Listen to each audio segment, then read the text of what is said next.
All right, relationships made simple. I hope to enlighten you in 4 minutes and 50 seconds about how we attract our parents as our significant others in our relationships. So who wants to marry their parents here?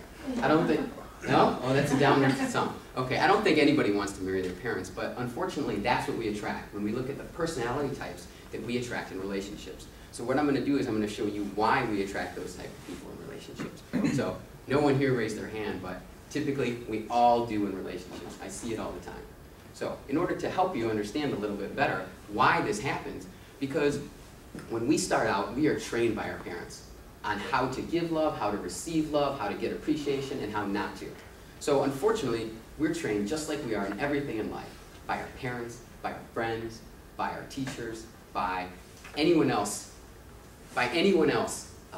in our life. So why do we do everything in life? Well, there's one big general concept that if you agree with this, you agree with pretty much everything else I have to say.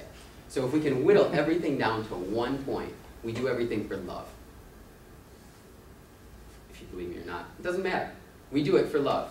Whether you call it appreciation, acknowledgement, affection, approval, that's why we do it. Because in the end, whether we go to our jobs, we want financial appreciation. Whether we do something for our significant other or for a girl to get some action, you know, that's attention or affection. Well, if you're at this point right now and you're trying to figure out, well, maybe this guy's got something here, but, you know, why? Why does this happen? Well, I'll give you a little nugget here. Go out and buy this book because books are vital. This is hard copy. Get it soft copy. I don't care what you do with it. But get this book. Basically, everything in life is learned. We'll get to the book in a second here. Everything's learned. Get a book. You'll learn how to do it. All right, let's keep going. All right, the 5 love languages. Gary Chapman, you might not be able to see this. Gary Chapman wrote a great book called The 5 Love Languages. How we give and we receive love is basically on the premise of how did we get it from our parents, or how did we want it from our parents? Did we want to have quality time? Did we want to get some gifts? Did they give us time? Did they give us gifts? Did we just want to hear, you're a great guy or girl? I don't know.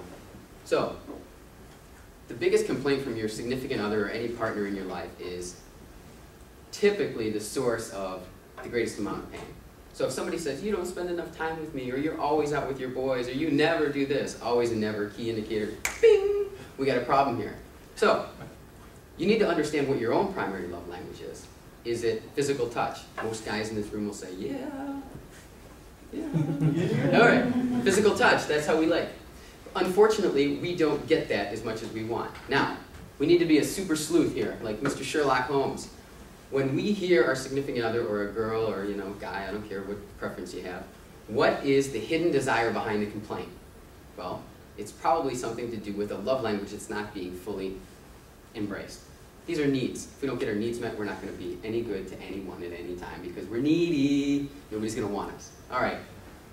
So, what do I really want? Do I want a special gift? Do I want help around the house? Do I want some encouraging words? Do I want a massage? Do I want some sex? What do I want? I got to be able to know what I want so that I can ask for it. Asking is the hardest thing to do. I'll teach you a little tip on how to ask for what you want. It would really mean a lot to me if, I teach women this all the time. It would really mean a lot to me. Guys use it too. Once we express ourselves, done. It's out there. We can see if it gets fulfilled or not. It creates a chain of communication, awareness. Those are the 2 components of any relationship, personal or professional. That's the key. Appreciation. If I'm getting what I want, and I'm appreciating even the small little nuggets that I'm getting from someone else, rock and roll, baby, relationship on, I'm doing my best, I don't need sleep, I got everything I want, my love language. All right, so we learn in a relationship, again, to get back to basics, from our parents. Good little boys do this, good little girls do this. We get rewarded through appreciation. We continue to do those behaviors over and over again. And when we do that, it actually shapes our personality. So who do we attract? Dun, dun, dun. The person we wanted appreciation, affection, acknowledgement, pick an A. All right, so how do you, don't know what that says. All right, words of affirmation, receiving gifts. Here's a summary of all of them. So you have to figure out what your love language is. Maybe you call it appreciation, acknowledgement, approval, affection. Take all those. Next slide, because We attract our significant other because they remind us of our parents. No matter what you call it, it all comes down to love. You have just received relationship enlightenment.